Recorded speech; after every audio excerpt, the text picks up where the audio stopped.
High Admiral Kier stood at rigid attention before the tactical display, his green, scaled fingers clasped firmly behind his back.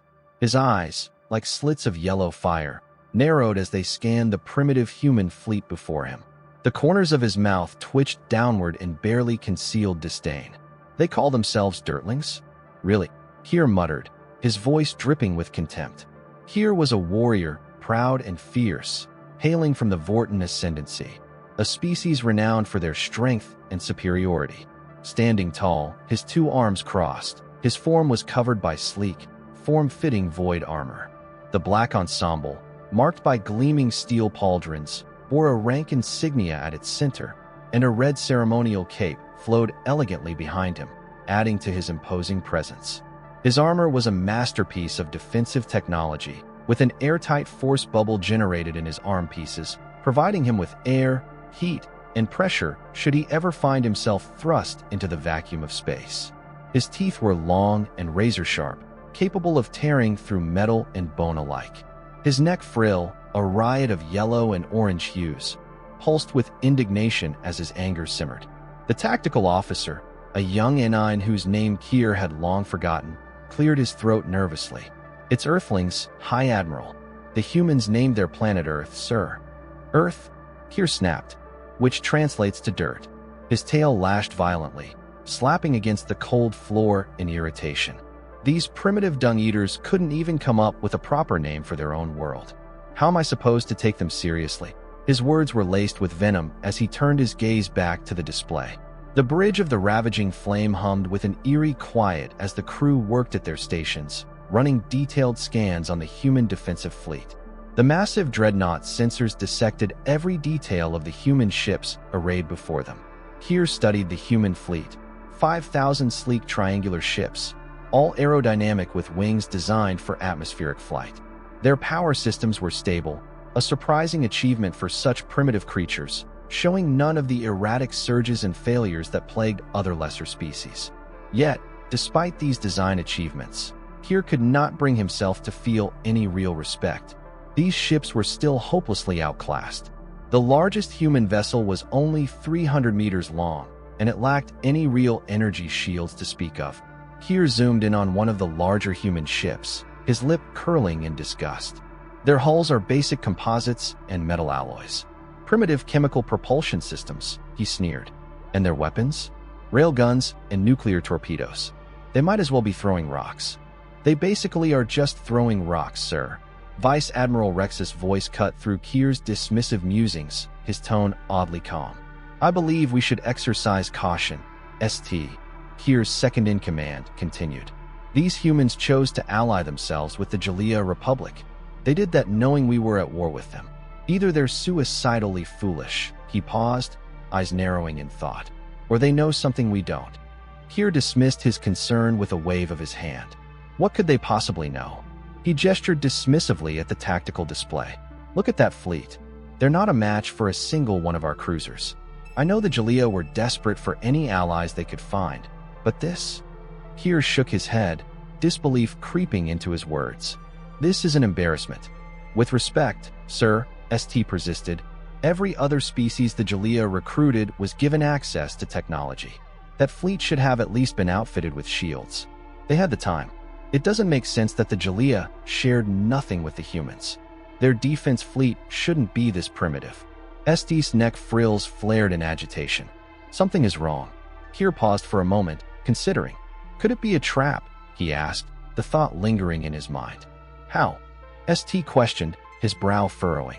"The Jalea Republic's fleets are on the run. Even if they wanted to help, the closest Jalea ships are days away. Could the Dirtlings have set up something themselves?" Kier sneered. "You worry too much, St," he said, his voice filled with condescension. "Perhaps the humans are simply too primitive to properly utilize Jalea technology. Or maybe the Jalea realized how useless they are and didn't give them any." His neck frill fluttered thoughtfully. "Or maybe bringing in the Dirtlings was just a way to buy time. A sacrifice. Our extermination fleet won't be pressuring them if we're busy extinguishing a bunch of worthless primitives." "Maybe," St replied, still doubtful. "But I don't understand why the humans would agree to such a thing. The Votar Ascendancy has exterminated every species that tried to stand with the Jalea Republic. The humans have to know that. They may be primitive, but I doubt they're suicidal. Desperation, most likely. Kier waved him off, gesturing at the sensor readout. Look at this system, he spat. No cilia crystals, no Zagar, no superconductors of any kind. None of the materials we use to power our technology can be found here. It's all basic elements. Kier snorted. I'm almost impressed the poor Weezkanx made it into space. He turned back to the tactical display, studying the human fleet's formation. They had arranged themselves into a loose defensive screen, several light seconds from their home world, placing themselves between Kier's fleet and planet Dirt. Despite their primitive nature, there was a surprising tactical intelligence to their positioning. Kier frowned. Still, he murmured, they've shown some tactical consideration at least. And there are reports of significant activity in their asteroid belt. Enough, Kier cut him off, his patience thinning. I appreciate your counsel, old friend, but we both know what's happening here. The Jalea are desperate, and the Dirtlings were an easy mark.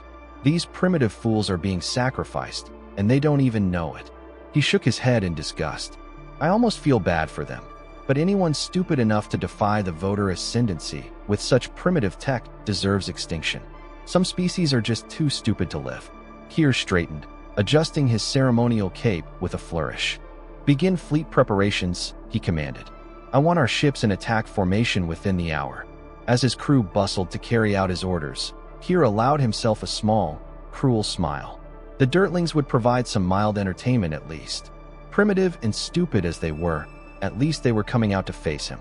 Kier appreciated that sort of warrior mentality. Most species fled when they learned he was coming. Who knows? They might even put up a fight. Probably not, though. Metal armor and projectiles? It was laughable. Behind him, Vice Admiral St watched the tactical display with worried eyes, his expression growing more concerned as he noted the continued activity in the asteroid belt. Kier noticed, but said nothing. Street had always been a worrier. Kier watched with growing satisfaction as his fleet sliced through the void, making its way toward the human defensive line. The ravaging flame led the formation, its massive hull gleaming under the distant light of Earth's sun. Behind it, 11 other dreadnoughts of the 3rd Extermination Fleet moved in perfect synchronization, their weapon ports glowing with barely contained energy. Behind the dreadnoughts, a full 1,000 heavy cruisers flew in formation. Each cruiser was 200 kilometers long and carried enough firepower to destroy the humans by itself. The ravaging flame was a masterpiece of Votar engineering. It was a 5,000-kilometer sphere, larger than most moons. The flame-reinforced hull plating housed the most advanced weapon systems in known space. Multiple layers of energy shields sparkled with iridescent light, each capable of shrugging off impacts that could shatter a real moon. Plasma arrays and particle cannons dotted its surface, while matter conversion beams waited silently in their housings, ready to reduce enemy ships to their component atoms. The fleet was a testament to Votar military doctrine. While the Jalea relied on numbers, the Votar concentrated their power as much as possible. A Votar ship should be, and was, an unstoppable, overwhelming force. The sheer mass of Kier's fleet lessened its mobility somewhat, but the Jalea couldn't run forever. The Republic had yet to win a single victory against an extermination fleet. Captain Filio Bach, Kier's voice broke through the silence, carrying the precise, clipped tones of a career military officer. The fleet is maintaining formation. All ships report weapons and shields at full capacity. Kier nodded approvingly. Bisac was everything a Votar captain should be, efficient, professional, and utterly devoted to the chain of command. He was a little light on imagination, but Kier had never seen a more solid officer. Excellent, Captain. Time to weapons range. 4 hours and 19 minutes at current velocity, sir. Bisac consulted his display. The human fleet has not altered their defensive positioning. Of course they haven't, Kier replied, his lips curling into a smirk. Those poor fools probably think they can fight us. He turned to Vice Admiral St, who stood studying the tactical displays with his usual intensity. Still concerned about these primitives, Rexus? Kier asked. Before Street could respond, one of the communications officers straightened suddenly. Sir, we're receiving a transmission from the human fleet. Kier's tail twitched with amusement. This should be good. Let's see what the dirtling has to say. The main view screen flickered to life, revealing a human. The creature was surprisingly similar to a voter in basic structure, but its face was flatter, its skin disgustingly soft without a single scale or bone ridge. It was a pale, pink thing, topped with short gray hair. The human wore no armor. Instead, he had a stylized uniform made out of cloth. Rank insignia adorned his collar, and little ribbons and bits of shiny metal lined his chest in orderly rows. This is Admiral Corsair of the Terran Stellar Defense Force. The human's voice was deep and steady, carrying none of the fear Kier had expected. You are in Terran space and approaching our home world. Identify yourself and state your intentions. Kier stepped forward, drawing himself up to his full height. Even through the view screen, he towered over the human admiral. I am High Admiral Vuz Kier of the Votar Ascendancy's 3rd Extermination Fleet. He emphasized the word extermination with particular relish. As for my intentions, well, a species as primitive as yours might have difficulty grasping the complexities of galactic politics. Admiral Corsair's expression remained impassive. We may be primitive, but we're not stupid. I know an attack force when I see one. You do now. Kier's amusement grew. How observant of you. I'll speak plainly, dirtling. The Votar Ascendancy is engaged in a war of extinction with the Jalea Republic. Your pathetic primitive race has chosen to ally with the Jalea Republic. That means we're in a war of extinction with you. Kier tilted his head and fluttered his neck frills in contempt. Though I must admit, I'm surprised the Jalea were desperate enough to accept creatures such as you. You're so primitive, you still think throwing rocks is an acceptable form of warfare. So, I take it your intentions are hostile? Admiral Corsair's image remained steady on the view screen. His weathered features betrayed no sign of intimidation. That's too bad. Kier's scales rippled with barely contained mirth. My only warning, he said, leaning closer to the screen. Withdraw your fleet immediately. Corsair's expression remained unchanged. I see diplomacy is off the table, he said. You can't say I didn't warn you. The transmission cut off abruptly, leaving the view screen dark, and for a moment, there was a heavy silence on the bridge. The hum of the ship's engines was the only sound that filled the cold, mechanical space. Kier's fingers tightened around the armrests of his command chair, his eyes narrowing with barely contained fury. Let them power up whatever primitive weapons they possess, Kier snapped, breaking the silence. I'll be disappointed if they don't at least try to fight. His voice was dripping with contempt, mocking the notion that these humans could ever be a real challenge. Vice Admiral Street, standing nearby, cleared his throat cautiously, his voice betraying a note of concern. Sir, the human fleet is maintaining position, but I'm detecting increased energy readings from their weapon systems. He was clearly uneasy, his gaze darting to the tactical display as the readings flickered across the screen. Kier scoffed, his tail lashing in irritation. Let them power up their toys, he sneered, dismissing the threat. We'll crush them easily enough. Captain Bisac, who had been silent until now, spoke up, his voice steady but filled with the professionalism that Kier had come to rely on. Those ships don't have shields, High Admiral. We could launch torpedoes from here and destroy them all without having to close in. Kier considered this for a moment, his gaze lingering on the sensor screen as if contemplating the suggestion. Finally, he shook his head with a dismissive sneer. No, Captain, he replied. They've got kinetics for point defense. Some of them might survive. Keep weapons and shields primed, but don't launch anything yet. The dirtlings don't know how much trouble they're in. He grinned, the corner of his mouth twitching with amusement. I don't want to warn them until we're closer. His neck frills twitched in anticipation, and he leaned forward, the weight of the upcoming battle thrilling him. It's so much simpler when they don't get the chance to run, he muttered, his thoughts fixated on the inevitable destruction of the humans. As the voter fleet pressed forward, the tension on the bridge was palpable. Kier noticed the troubled gaze of Vice Admiral Street shifting between the tactical display and the vast, empty darkness of space beyond the ship. It was as if something was gnawing at him, pulling his attention back to the asteroid belt where energy signatures continued to flicker at the edge of their sensor range. What is it, Vice Admiral? Kier asked, his tone sharp and commanding. You keep watching the sensor screen like you think it might bite you. STR hesitated for a moment, then spoke, his voice tense. "I don't know, High Admiral," he admitted. "My instincts are screaming that something is wrong." His fingers tapped nervously on the console in front of him. All sensors are picking up are a couple of space stations, maybe a dozen ships. Kier's brow furrowed. "Yance?" he asked hopefully, his tone tinged with mockery. "It would be nice if those cowards showed up to fight of their own accord for once." STR shook his head slowly, his expression growing more worried. "Human, sir," he said, his voice carrying a note of confusion. "Not warships. Either they're unarmed, or I think they're freighters. Asteroid miners." Kier's mouth twisted in disgust.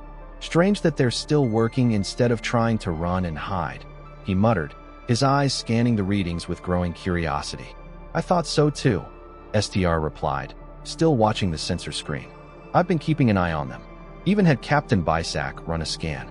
As far as we can tell, they're just miners." He grimaced, clearly unsettled by the growing sense that something wasn't right. "I just can't shake the feeling that something is wrong." The first impacts against the ravaging flames shields came in like ripples of light across the energy barrier. Kier watched with undisguised amusement as streams of magnetically accelerated projectiles sparked harmlessly against his fleet's defenses. "They're targeting our shield generators," Captain Bisac reported, his professional tone carrying a hint of incredulity. "Tungsten carbide projectiles," he added, as if the notion was absurd. Kier's lips curled into a sneer. "How quaint," he muttered, his voice filled with mockery. "Status of our shields?" he asked, his eyes still on the tactical display, unable to take his gaze off the pitiful barrage coming from the human fleet. "Holding at 99.998%, Bisac replied calmly, despite the strange sense of disbelief creeping into his voice. "The impacts are registering, but the damage is negligible." Vice Admiral Stree, his face etched with growing concern, studied the tactical display with a furrowed brow. "Sir, the human vessels are maintaining their distance. They're spreading out to engage us from multiple vectors." "Of course they are," Kier replied dismissively, his voice dripping with condescension. "There are no range limitations on kinetics in space. The projectiles will maintain velocity indefinitely." He watched another series of railgun shots spark against the shields, his eyes narrowing with curiosity. "I wonder if they have the sensor equipment to know how useless their little guns are." Kier mused aloud, his tone dripping with arrogance. "We should consider retaliating with long-range torpedoes," Stree suggested, his voice carrying a hint of uncertainty. "Their point defense systems appear limited." "We could." "No." Kier cut him off firmly. "We don't want them to run. Remember, their ships will be reduced to atoms soon enough. Let them attack as much as they want until we're in range." His voice was filled with the confidence of someone who knew they would emerge victorious. He gestured at the tactical display, his finger pointing at the ships. "Look at their hulls," he said with disdain. "No shields, basic armor plating. They'll be atomized in seconds." Another wave of projectiles hammered against the shields, this time concentrated on a single point. "Shield strength at 99.995% in Section 4, Bisac reported, his voice clipped. "They're becoming more precise with their targeting." "Good for them," Kier said nonchalantly, a small smile playing at the corners of his mouth. "Status of our weapon systems?" "All weapons charged and ready, sir," Bisac responded. "We'll enter firing range in approximately 1 hour." Kier nodded with satisfaction. "Perfect. These dirtlings are brave enough when they're throwing rocks from far away. Let's see if they're just as brave when real guns start shooting back." The excitement bubbled within him as he imagined the humans' inevitable destruction. Kier turned to STR, who was still frowning at the tactical display, his brow furrowed in deep concentration. "Still worried about our primitive friends?" Kier asked with a slight chuckle. "Something isn't right," Stree muttered, his voice low. "Their attack pattern, it's organized, precise. They're targeting our weak points, like they understand what our ships can do. But if they know what they can do, then they have to know their railguns are useless." He looked up at Kier, his eyes filled with urgency. "Sir, I strongly recommend we launch torpedoes now. We can thin their numbers before they..." "Before they what?" Kier raised an eye ridge, his tone laced with sarcasm. "Before they scratch our paint with more rocks." He gestured at the view screen, where another wave of projectiles was dissipating harmlessly against their shields. Their point defense would destroy most of our torpedoes. We'd have to launch our full complement to make sure we get them all. I don't want to give up my torpedoes, Keir continued, his voice cold and dismissive. St. Never limit your options when you don't have to. Stree opened his mouth to object further, but Captain Bisak's voice interrupted him. Sir, we'll be in weapons range in only 40 minutes now. The human fleet is maintaining their current formation and rate of fire, but they... He frowned, confusion creeping into his voice. They're advancing, flying right for us. Are they? Keir leaned back in his chair, his eyes narrowing with a mixture of amusement and disdain. I've said before, the Dirtlings are too stupid to live. They seem bound and determined to prove me right. How interesting. Send word to the fleet. Maintain course and formation. Keir ordered, his voice filled with anticipation. If these primitives want to speed up their demise, I see no reason to stop them. As if on cue, a new wave of projectiles slammed into the shields, their impacts creating a cascade of light across the energy barrier. Keir smiled, imagining the growing desperation the humans must be feeling. What must it be like, watching death come, throwing everything you have at it, and knowing it barely noticed? These Dirtlings are no cowards, at least, Keir thought to himself. At least they'll die braver than most. It was a shame, really.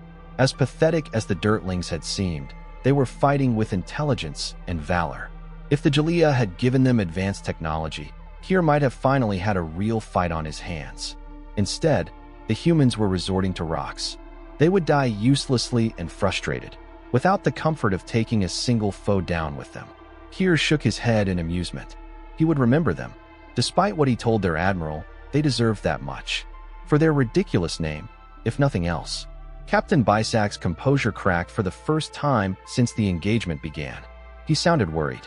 High Admiral, multiple large objects detected on approach vector from the asteroid belt. What? Keir straightened in his command chair, a surge of alarm racing through him. Show me. The tactical display shifted, revealing a stream of massive objects hurling through space toward his fleet. As he watched, more appeared behind them, their numbers growing by the second. Analysis, Keir demanded, his voice sharp. They appear to be asteroids, sir, Bisak reported, his voice grim. Ranging from 200 to 1,500 kilometers in diameter. Initial velocity reading at... He paused, his eyes widening as he checked the numbers again. Sir, they're accelerating. Currently at 0.2% light speed and climbing. A bark of laughter escaped Keir's throat. Asteroids. These primitive Dirtlings are throwing literal rocks at us. He shook his head in disbelief, then frowned. Wait, did you say 0.2% of light speed? Yes, sir. Bisak's frills twitched in a rare display of emotion. They're still accelerating. It's 3% of light speed now.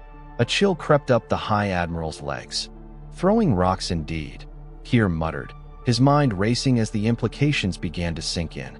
The ravaging flame had the strongest shields in the galaxy. Energy shields were excellent defense against kinetic weapons, but that much mass moving that fast, how? Keir demanded. How could they possibly accelerate that much mass that quickly? Unknown, sir, Bisak replied. I don't wait. The captain frowned at the sensor display, his voice trembling. I'm detecting energy signatures consistent with high-yield fusion drives attached to the asteroids. The Dirtlings hooked engines to the rocks. Jalan engines. Keir's neck frill flared, and he forced it to snap back down. So, the Jala didn't abandon them after all. Vice Admiral Stree's scales had taken on a pale hue. High Admiral, at these velocities, if we take a hit. Keir finished for him. We can't take a hit, or at least not many. He turned to his navigation officer. All ships, adjust course. The Dirtlings think they can hit us with rocks? Let's show them otherwise. The massive Votar fleet began to shift position, their engines flaring as they moved to avoid the incoming asteroids. There was still a lot of distance between the asteroids and the fleet. Removing themselves from the path of the asteroids would be a simple matter, until the asteroids changed course. Row, take it, Keir muttered, watching the massive rocks adjust their trajectory with surprising agility. Status of asteroid velocity, Keir demanded. Now at 8% light speed, Bisak reported, his voice tight. Still accelerating. Impact in 26 minutes at the current velocity. They're targeting individual ships. St. Kier asked. What's the readout on the trajectory? Too precise to be random, Stree observed, pointing to the tactical display. Someone's controlling them. Kier's tail lashed in agitation as he watched the asteroids close the distance. The massive rocks were now moving at 10% of light speed, far faster than any natural object had any right to travel. Their size alone made them visible to the naked eye through the bridge viewport, growing larger with each passing second. This is absurd, Kier snarled. They're literally throwing rocks at us. We are the Votar Ascendancy. We will not be defeated by such primitive tactics. He whirled on Bisac. Status of the human fleet? They've turned tail, sir, Bisac replied. Still firing railguns, though with decreased frequency. The captain's professional demeanor was showing signs of strain. The asteroids will reach us in 23 minutes. Their current velocity makes them difficult to track with our targeting systems. Kier watched the approaching doom with growing disbelief. These primitive humans didn't even have proper energy weapons. The Dung Eaters had named their planet after soil, yet somehow they had managed to turn their system's asteroids into guided projectiles moving at velocities that defied reason. It was madness, and they were still accelerating. Can we destroy them? Kier demanded, his voice filled with growing urgency. The looming asteroid storm, shielded by the most advanced Jalea technology, was closing in fast, and the threat was real, too real. He had no intention of underestimating these humans any longer. Unlikely, came the grim reply from Vice Admiral Stree, who was scanning the readouts with tense concentration. Most of our weapons have an effective range of 200,000 kilometers. The rocks will hit us within 6 seconds of entering that range, and there are 5,000 of them. We'd be lucky to get maybe a quarter of them before they turn us into debris. The words hung heavily in the air, like a challenge to Kier's confidence, and his frills flared in immediate frustration. Too many, too fast, he growled, his tail lashing in anger. How could this be happening? He was the High Admiral of the Votar Ascendancy, a warrior race whose ships were the pinnacle of engineering. And now they were going to be destroyed by rocks? Rocks. His mind raced, struggling to reconcile the gravity of the situation.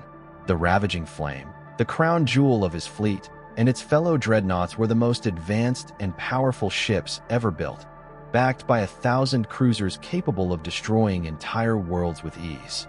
But here they were, about to be dismantled by primitive asteroids. Unacceptable, Kier muttered under his breath. Launch torpedoes, he barked, his voice taking on the edge of pure command. The full complement. Target those rocks. The void of space suddenly lit up as tens of thousands of antimatter torpedoes streaked from the Votar fleet. The weapons were precision-crafted, works of art containing enough destructive power to level a continent. Kier watched with a strange mixture of awe and anticipation as the weapons flew through the vast emptiness, their guidance systems ensuring perfect accuracy. But as fast as they traveled, the rocks were still far away. Time seemed to slow, and Kier counted the seconds in his mind, each tick of the clock making his growing fear more palpable. Direct hit. Captain Bisac's voice came through, carrying a hint of disbelief. All torpedoes are on target. Kier allowed himself a brief moment of hope, only for it to be shattered immediately. The impacts were spectacular, explosions rippling across the space around the asteroids as the torpedoes found their marks. And yet, the rocks emerged from the devastation unscathed. Not a single one had been destroyed. Not possible, Kier breathed, his voice trembling with disbelief. His claws dug into his scales, the shock of the situation cutting through his arrogance like a hot knife through butter. Not possible. That was enough antimatter to destroy 100 worlds. Kier shouted, his voice filled with incredulity. How are those rocks still here? His heart raced as the implications hit him. The rocks, those stupid rocks, were still coming at them, and the Votar fleet's most powerful weapon had failed to make a dent in them. They're shielded, sir, Bisac responded, his voice now tinged with frustration. The asteroids are shielded. Overlapping energy barriers consistent with Jalea technology shields. Kier's frills flared with growing frustration, the realization dawning on him that his fleet was being bested by something he could not understand. Jalea technology shields. How are these primitive dirtlings using that technology? He spat, his voice filled with disbelief and anger. How could these dirtlings, these humans, possibly be using the same tech that had taken his people millennia to perfect? It was maddening. Energy shields are excellent defense against kinetics, Bisak continued, his tone tight, but they're also amazing against antimatter. Antimatter releases a vast amount of destructive energy, but only if it comes into contact with regular matter. Energy shields would render it harmless. Kier's fury mounted with each passing second, his tail lashing in agitation. Time to impact, he demanded, desperate for any hope of salvation. 6 minutes, Stree answered grimly, his eyes still locked on the tactical readouts. Weapons are primed and ready, but I know we won't get them all. Order the fleet to scatter. Kier barked, the command fueled by pure desperation. Evasive maneuvers. Maximum thrust. It was a last-ditch effort, but he could feel the weight of inevitability pressing in on him. Even if they scattered, could they escape the barrage of asteroids? The realization was too much. Kier's mighty fleet, perhaps the most formidable force in the galaxy, was about to be destroyed by something so simple. But it was useless. The asteroids changed course again, tracking the fleet with terrifying precision. Kier's chest tightened as he watched the incoming rocks adjust their paths, like they were alive, deliberately targeting them. Kier's fleet was powerful, yes, but it was not agile. They weren't fast enough to dodge meteors moving at relativistic speeds. The realization hit him like a punch to the gut. Give me a channel to their admiral, Kier ordered, his voice hoarse with a mixture of disbelief and rage. Admiral Corsair's image appeared on the view screen, still as calm as ever, his composure unshaken. Kier's fury boiled over, his hands tightening around the armrests, as if he could somehow crush the screen with his anger. How? Kier demanded, his voice shaking with frustration. How did you primitive Weeznacks turn asteroids into shielded projectiles? Corsair's expression remained unchanged. We're primitive, Admiral, he replied evenly. We're not stupid. We knew you'd come, and we knew upgrading our defense fleet wouldn't cut it. So, we went for something different. Kier blinked, the pieces slowly coming together in his mind. The Stellar Defense Force. He whispered to himself, realization dawning. Your fleet was never meant to fight us. It was bait, a distraction. Of course it was, Corsair confirmed with a slight smile. You should have remembered Murphy's 13th law of combat. Kier's eyes narrowed, his heart pounding in his chest. Murphy's law of combat, he growled, his rage reaching its peak. Corsair's expression hardened. If your attack's going well, you've walked into an ambush. The first asteroid struck the ravaging flame with brutal force. A 400-kilometer rock slammed into its shields at 1/10 the speed of light. The impact was so violent that the force overloaded the ship's inertial dampeners, sending Kier flying across the bridge. He slammed into the wall with a sickening thud before landing hard on the floor. Another massive impact followed immediately after, and this time, a Votar cruiser was obliterated in a flash of light, the entire ship disintegrating before Kier's eyes. The destruction was so overwhelming that, for a moment, Kier was paralyzed with shock. He climbed to his feet, his head spinning. Without even bothering to ask for a status report from the captain, he strapped himself back into his command chair. The fire in his eyes was palpable, and he growled at the dirtling on the screen, his voice low and menacing. You must know this won't be the end, he snarled. The Votar Ascendancy will come with its full might. You and yours will be crushed like insects beneath our feet. His neck frills flared with rage, his hands gripping the console with white-knuckled intensity. No, Admiral Kier, Corsair corrected him, his calm voice only heightening Kier's fury. There won't be a second time. Once you're dead, Corsair continued, his voice filled with cold resolve. My people are going to salvage your ships. We'll have your shield technology, your weapons, everything that made your fleet special. Kier's eyes widened in disbelief. He had never been so insulted in his life. Or you can surrender now, Corsair added, his tone hardening. You cannot seriously think. Kier didn't even let him finish. There is no surrender. This is a war of extinction. He barked the words, his voice ringing with finality. Corsair's expression remained unmoved. I'm sorry to hear that, he said simply, his voice filled with an eerie calm. You and the Jala are a lot alike, you know. Highly advanced, but not as smart as you think you are. He shook his head. They laughed at us when we told them the plan. The second asteroid hit the ravaging flame, its 1,400-kilometer form crashing into the ship at nearly the speed of light. The impact was so intense that it sent Kier and several officers flying across the bridge. Some of them didn't get up. "Sir," Bisak's voice cracked with strain. "Our shields won't withstand another impact. The kinetic energy is simply too great." Kier's tail lashed in helpless rage. Everything about this was wrong. His fleet, once undefeated, was being systematically destroyed by nothing more than rocks. He could hardly believe it. His fleet had the most advanced weapons in the galaxy. How had they been reduced to this? "Target their engines," Kier barked, his voice filled with desperation. "If we can disable the drives, they'll be moving too fast to avoid the rest of our defenses." Stree cut in. "Even if we could hit their engines, it wouldn't stop the rocks in time." Kier's heart sank. "I'm sorry, sir," Stree said, his voice filled with regret. "I should have figured it out sooner. I knew something was wrong. No one could have predicted this." Kier muttered, his voice hollow with defeat. "If the blame belongs anywhere, it belongs with me." A massive shape blotted out the stars as one of the asteroids bore down on the ravaging flame. It was a huge one, 1,400 kilometers across. Kier could see the energy shields shimmer around its surface, Jalea technology at work, and it hit him like a punch in the gut. "Jalea technology," Kier whispered in disbelief. "So advanced that these primitive dirtlings probably couldn't even guess how it worked. And they used it to chuck rocks. The worst part was that it was working." "No," Kier corrected himself, his voice laced with frustration. "That wasn't the worst part. The worst part was that I believed the dirtlings." Kier's extermination fleet wasn't the only one being destroyed. The Votar had been chasing the Jalea for a decade. Luring them into an ambush like this had been so easy. Timing it so that all the fleets were ambushed at once had been harder, but not by much. Kier wasn't just losing his life or his fleet. He was losing a war of extinction. "This isn't possible," Kier growled into the comms. "The Votar Ascendancy has reigned supreme for tens of thousands of years," he snarled. "We will not be beaten by a bunch of dung-eating primitives." "Primitives?" Corsair raised an eyebrow, his voice cold.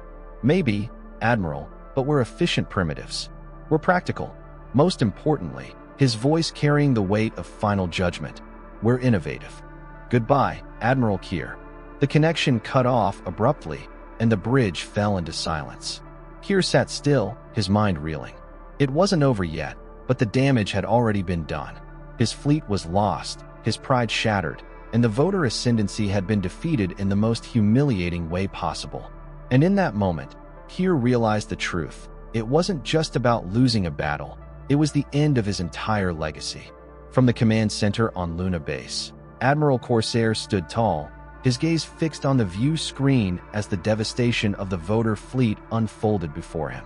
His eyes gleamed with grim satisfaction, though there was no joy in his expression. This moment had been a gamble, one that could have easily failed, but it hadn't.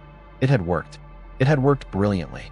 "We did it," one of his officers said, awe creeping into their voice as they watched the final moments of the Votar fleet's destruction.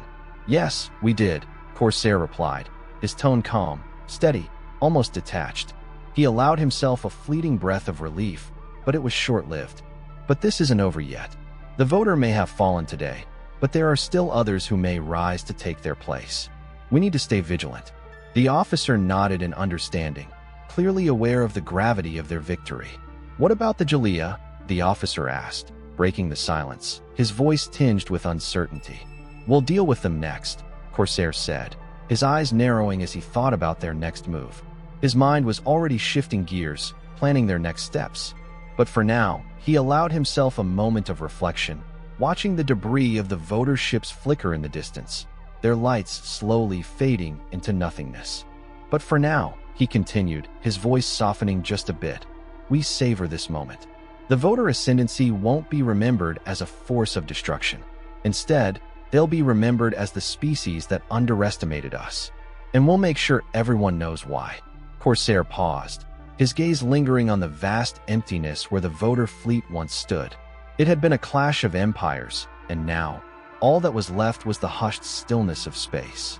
His mind drifted for a moment, reflecting on the audacity of it all. The once mighty Votar Ascendancy had been reduced to nothing more than a smoldering pile of wreckage, their pride shattered. They laughed at us when we told them the plan. Corsair muttered to himself, a bitter laugh escaping his lips. Well, they're not laughing now. In that moment, a heavy weight lifted from his chest. The impossible had been achieved. The battle had been more than just a military victory. It was a resounding message to the galaxy that humanity was not to be underestimated. The so-called primitives had faced down the might of one of the galaxy's most feared empires, and they had not only survived, they had won. The voter had dismissed them as insignificant, unworthy of consideration, but the humans had fought back with an ingenuity and resolve that had turned the tide. They had proven that even in the face of overwhelming odds, they could rise to the challenge. The last of the voter fleet disintegrated, its once imposing ships crumbling into debris. The galaxy would remember this day, the day when humanity was considered primitive no more. It was no longer a joke, no longer an afterthought. No one would ever look at humanity the same way again. Admiral Corsair stood silently, watching the final remnants of the voter ships vanish into the void. For a moment, he allowed himself to feel the weight of their victory. But even as he savored the moment, the cold reality of the war ahead loomed over him. There would be more battles to fight, more enemies to face. But for today, humanity had made its mark on the galaxy in a way that no one would ever forget. Reading about Admiral Corsair's victory over the voter fleet feels like a reminder of something deeply human: the power of resilience, the strength to rise when underestimated, and the impact of defying expectations. It's so easy to dismiss people based on appearances or preconceived notions, isn't it? It happens every day in society.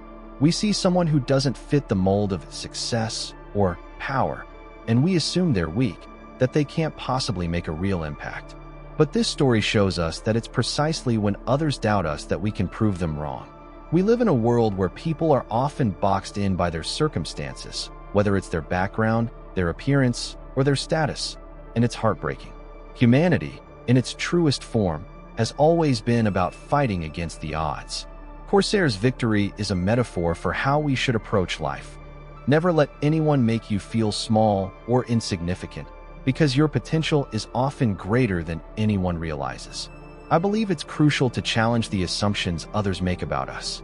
We have to take our power back, especially when society labels us as too weak or not good enough. Every individual is a force in their own right, and we shouldn't be afraid to push back against the systems or people that try to keep us down.